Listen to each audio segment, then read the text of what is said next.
This is the memory chest that I picked up from the Amazon team. They had loads of different designs and I went for this one. I was a bit skeptical of what it'd be like quality-wise because these things sometimes can be really stunning or just really poor.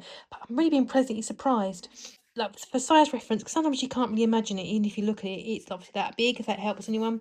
You've got this really nice design on top. This is actually etched in, it's not drawn on, so you can feel the etch on there.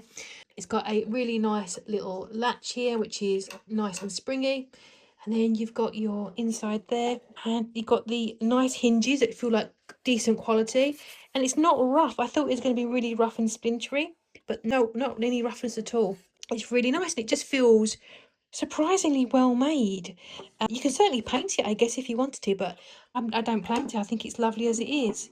So I think that's a really lovely little box.